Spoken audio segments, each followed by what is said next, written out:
이 시간 하나님께서 우리에게 주시는 말씀입니다. 신약성경 베드로전서 4장 말씀 12절에서 19절까지 우리 같이 읽겠습니다.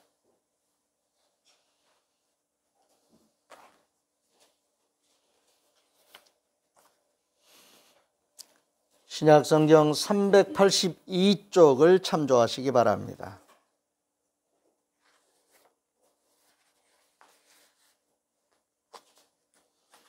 찾으셨으면 12절부터 우리 같이 읽겠습니다. 먼저 주신 말씀에 감사하겠습니다. 주님 감사합니다. 사랑하는 자들아, 너희를 연단하려고 오는 불시험을 이상한 일 당하는 것 같이 이상히 여기지 말고 오히려 너희가 그리스도의 고난에 참여하는 것으로 즐거워하라.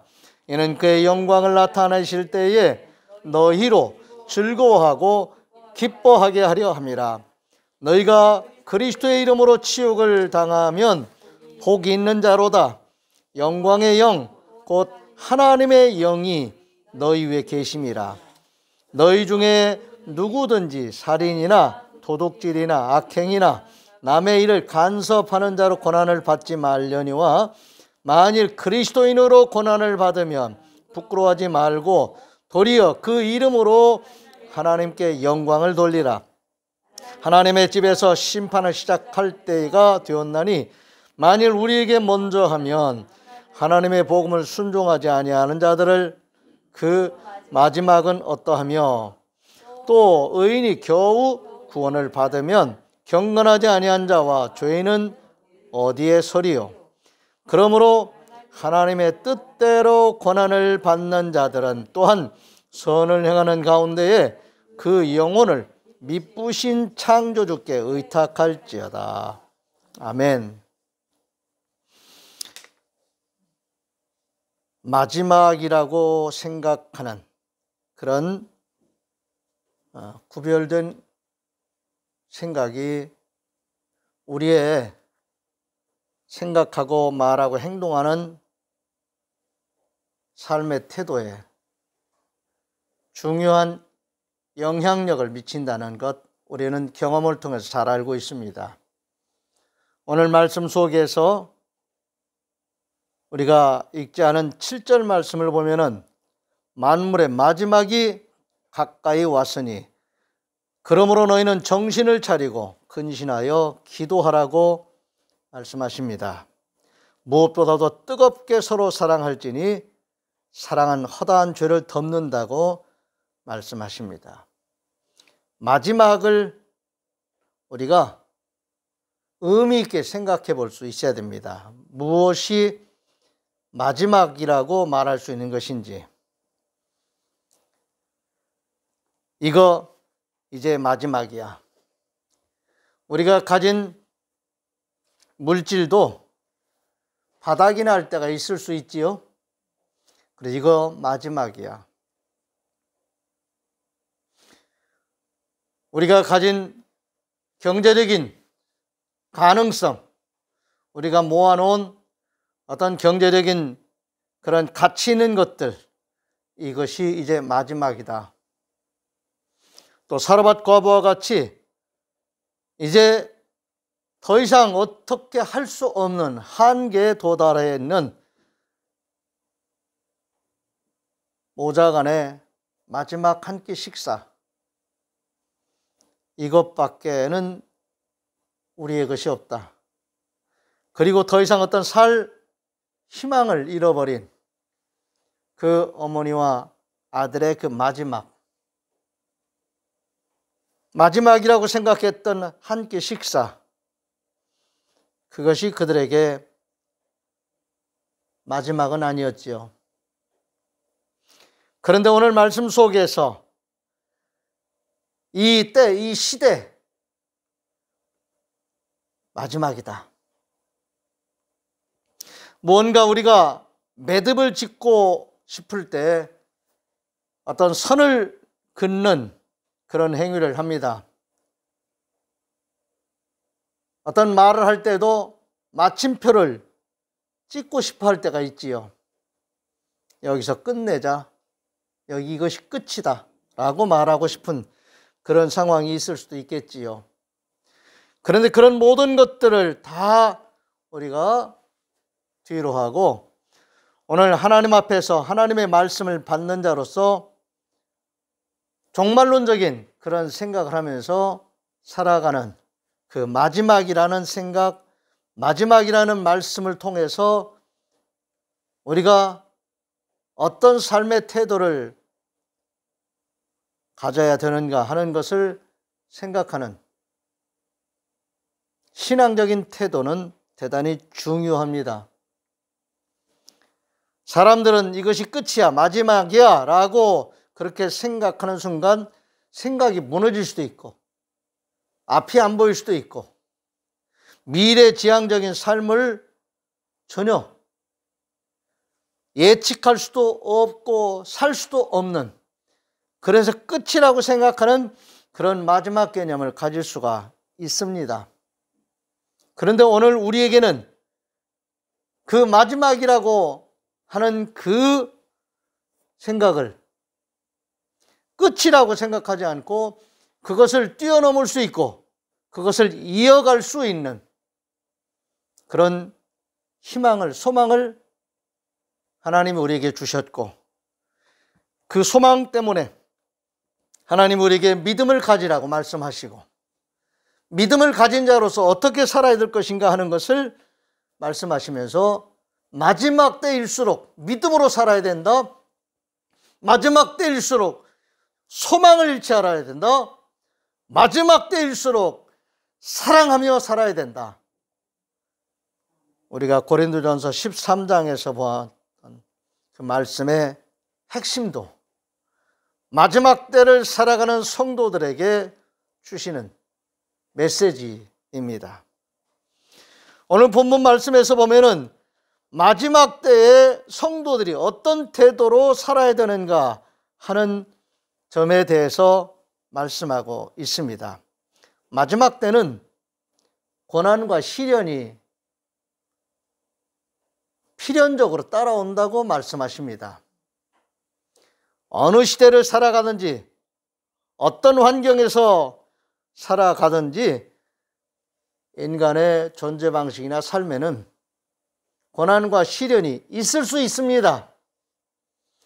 없을 수도 있다고 말할 수도 있지만은 우리가 이 세상에 사는 동안에는 피할 수 없는 구조적인, 존재론적인 그런 고난과 시련이 있을 수 있습니다. 그러나 그럼에도 불구하고 고난이 우리에게 주는 의미가 있고, 고난에 어떤 태도로 대응하며 살아야 되는가 하는 점에 있어서는 하나님이 우리에게 주시는 메시지가 분명히 있습니다. 우리가 당하는 고난 속에서 그 고난의 원인이 뭔지, 이유가 뭔지 우리가 규명할 수도 있겠지만은 원인이 어떻다 할지라도 우리가 고난과 시련을 겪으면서 이상한 일 당하는 것처럼 그러한 문제에 맞닥뜨려서 당황하거나 허둥댈 것이 아니라, 고난이 닥쳤을 때, 시련이 닥쳤을 때 우리는 주님 앞에 그러한 모든 상황과 그런 모든 문제들을 가지고 나가서 기도할 수 있어야 됩니다. 기도하면은 설령 나의 죄와 허물로 인해서 비롯된 고난이나 시련이 있을 때 주님은 우리로 하여금 기도하는 가운데 잘못된 것을 깨닫게 해주시고 또 그 잘못된 것들을 고백하게 하실 것입니다. 하나님, 이것은 제가 잘못했습니다. 용서해 주세요. 용서를 구하기도 하고 때로는 용서할 수 있도록 하나님이 우리에게 말씀도 주실 뿐만이 아니라 용서할 수 있고 용서받을 수 있는 은혜를 우리에게 베풀어 주십니다. 아멘. 그러므로 우리는 어떤 고난과 시련 속에서도 기도하는 태도를 우리는 놓쳐서는 안 됩니다. 기도해야 됩니다. 기도는 간구하는 것으로만 구성되는 것은 아닙니다. 기도는 하나님 앞에 겸손하게 나아가는 태도이기도 합니다. 기도는 내가 뭐라고 말하기 이전에 하나님 앞에서 하나님의 말씀에 경청하는 태도이기도 합니다. 내가 뭐라고 말하는 것도 중요하지만 하나님이 말씀하시는 그 말씀 앞에 서는 것, 그 말씀 앞에 나의 생각과 마음을 내려놓는 것, 그리고 하나님이 뭐라고 말씀하시는지를 듣고자 하는, 경청하는 그 태도와 자세가 기도입니다. 오늘 우리는 어떤 고난과 시련이 우리에게 닥쳐온다 할지라도 당황하거나 두려워하지 말고 하나님 앞에 나아가서 기도할 수 있어야 합니다. 베드로전서 4장 7절에서 13절 말씀입니다. 만물의 마지막이 가까이 왔으니 그러므로 너희는 정신을 차리고 근신하여 기도하라. 무엇보다도 뜨겁게 서로 사랑할지니 사랑은 허다한 죄를 덮느니라. 서로 대접하기를 원망 없이 하고 각각 은사를 받은 대로 하나님의 여러 가지 은혜를 맡은 선한 청지기 같이 서로 봉사하라. 만일 누가 말하려면 하나님의 말씀을 하는 것 같이 하고 누가 봉사하려면 하나님이 공급하시는 힘으로 하는 것 같이 하라. 이는 범사에 예수 그리스도로 말미암아 하나님이 영광을 받으시게 하려 함이니 그에게 영광과 권능이 세세 무궁하도록 있느니라. 사랑하는 자들아, 너희를 연단하려고 오는 불시험을 이상한 일 당하는 것 같이 이상히 여기지 말고 오히려 너희가 그리스도의 고난에 참여하는 것으로 즐거워하라. 이는 그의 영광을 나타내실 때에 너희로 즐거워하고 기뻐하게 하려 함이라. 아멘. 우리가 기도하면서 내 잘못과 불찰로 인해서 오는 고난이나 시련이라 할지라도 기도하면서 하나님 앞에 나아가고 용서를 구하고 용서할 수 있는 그러한 은혜를 우리가 회복하게 된다면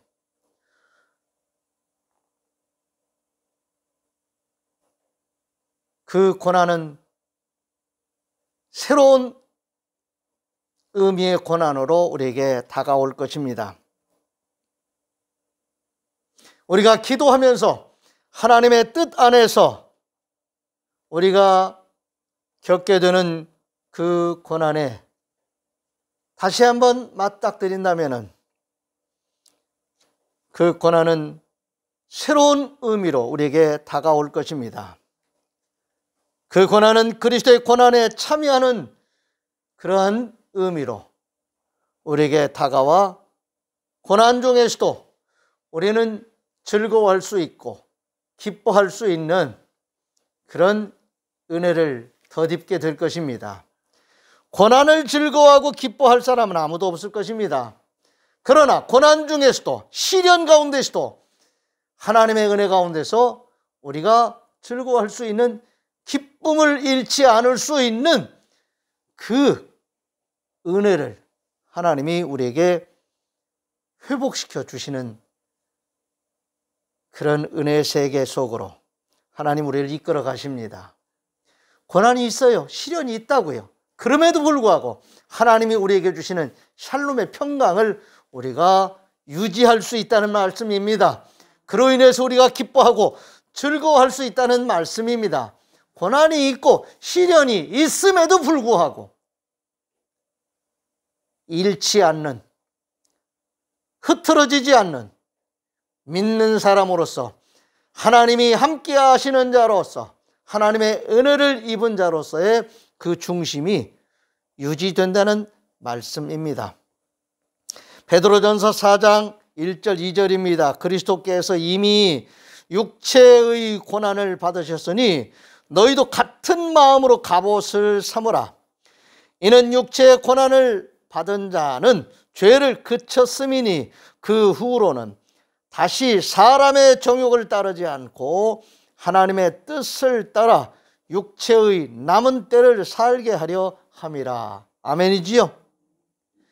우리에게 닥친 고난 시련이 있다 할지라도 우리가 겸손한 마음으로 하나님 앞에 나아가서 우리의 허물과 죄를 자백하면서 용서를 구하면은 하나님은 우리에게 새 힘을 주시는데 그 고난 가운데, 시련 가운데 다시 들어가게 하시면서도 은혜 받은 자로서의 우리의 정체성을 잃지 않게 하시고 우리 자신을 회복한 거룩한 신령한 세계에 눈뜬 하나님의 사람으로서 그 문제들을 대응하게 하시고 풀어나가게 하시고 또 회복하게 하신다는 말씀입니다. 시편 119편 10절에서 12절입니다. 내가 전심으로 주를 찾았사오니 주의 계명에서 떠나지 말게 하소서. 내가 주께 범죄하지 아니하려 하여 주의 말씀을 내 마음에 두었나이다. 찬송을 받으실 주 여호와여, 주의 율례들을 내게 가르치소서. 67절에서 71절입니다. 고난당하기 전에는 내가 그릇 행하였더니 이제는 주의 말씀을 지키나이다. 주는 선하사 선을 행하시오니 주의 율례들로 나를 가르치소서. 교만한 자들이 거짓을 지어 나를 치려하였사오나 나는 전심으로 주의 법도들을 지키리이다. 그들의 마음은 살져서 기름덩이 같으나 나는 주의 법을 즐거워하나이다. 고난당한 것이 내게 유익이라. 이로 말미암아 내가 주의 율례들을 배우게 되었나이다. 문제를 해소시키는 것도 중요한 일이지만은 문제 앞에 있는 고난과 시련 가운데 있으면서도 하나님의 말씀을 붙들고 자기 관리를 잘 하게 되는 자는 흐트러지지 않는다는 말씀이지요. 결국 이길 수 있다는 말씀입니다. 세상이 우리를 괴롭혀도, 세상이 우리를 힘들게 해도 믿는 자다운 삶의 태도를 포기하지 말고 끝까지 하나님의 뜻, 하나님의 말씀을 받은 자로서 고난받는 자들은 그리스도의 고난에 참여하는 자들이 되고 복 있는 자가 된다는 말씀입니다. 아멘. 그리스도의 고난에 참여하는 자들이 복 있는 자라는 사실을 분명하게 기억하시기를 바랍니다. 야고보서 5장 13절입니다. 너희 중에 고난 당하는 자가 있느냐? 그는 기도할 것이요. 즐거워하는 자가 있느냐? 그는 찬송할지니라. 시편 119편 1절에서 3절입니다.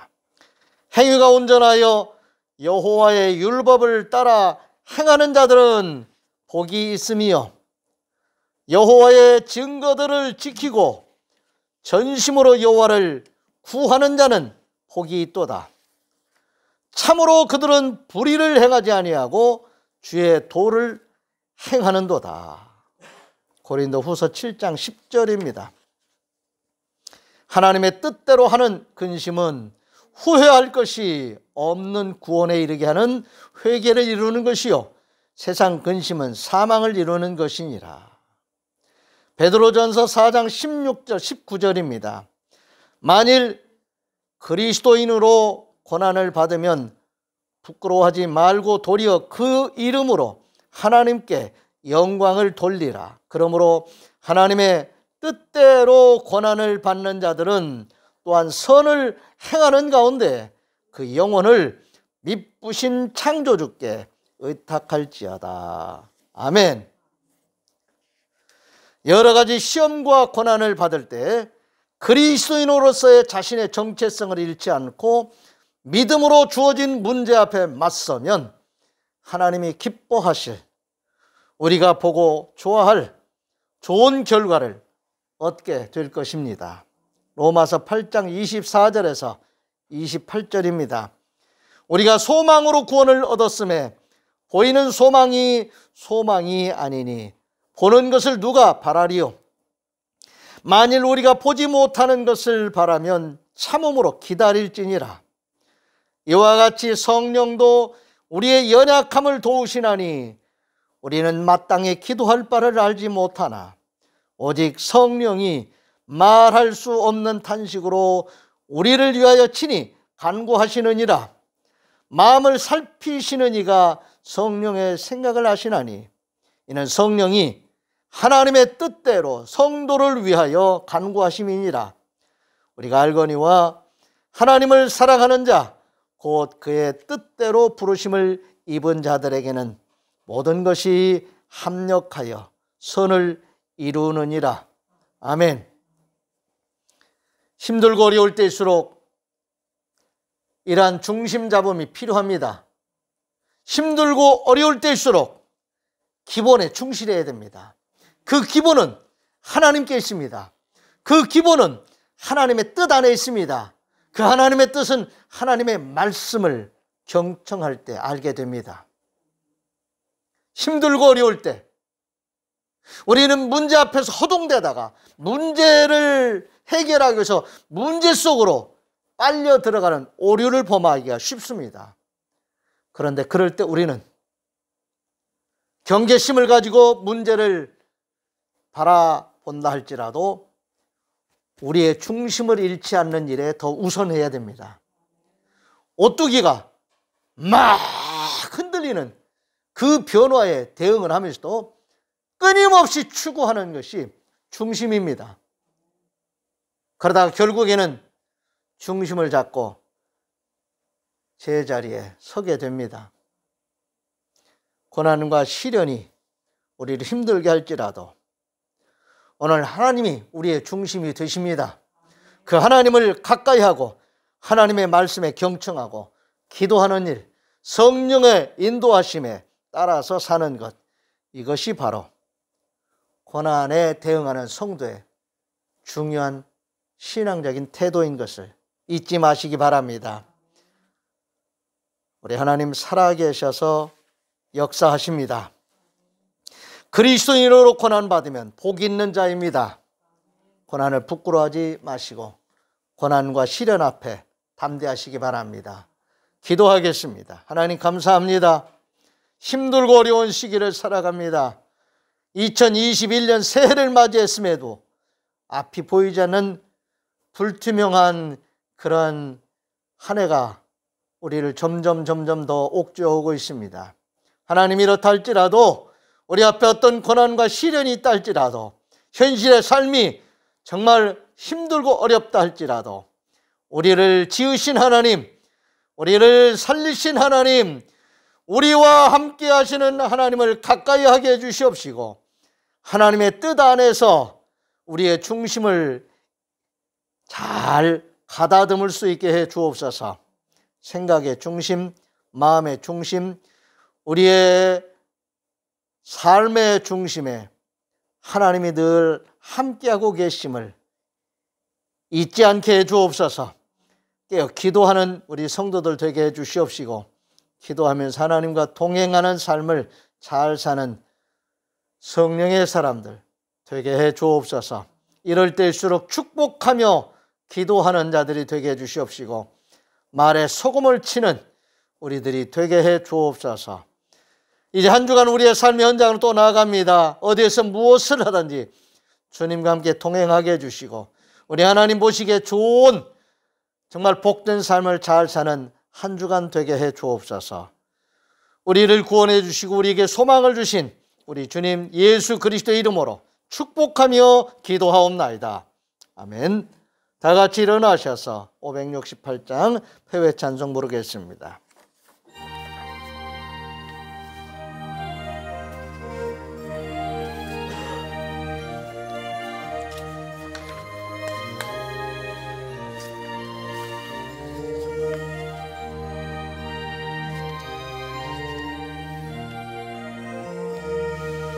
하나님은 나의 목자시니 내게 부족함이 없으리로다. 나로 하여금 푸른 풀밭에 눕게 하시며 잔잔한 물가로 인도하여 주시네. 내 영혼을 구원하시오니 내게 감사함이 넘치나이다. 나로 하여금 모든 고난을 참게 하시며 하늘의 평안을 입게 하여 주시네. 하나님이 함께 하시오니 내게 두려움이 없으리로다. 나로 하여금 땅에 살아도 진리 안에서 이기고 이기게 항상 능력 주시네. 여호와는 내게 복을 주시고 너를 지키시기를 원하며 여호와는 그의 얼굴을 네게 비추사 은혜 베푸시기를 원하며 여호와는 그 얼굴을 네게로 향하여 드사 평강 주시기를 원하노라. 아멘. 아멘.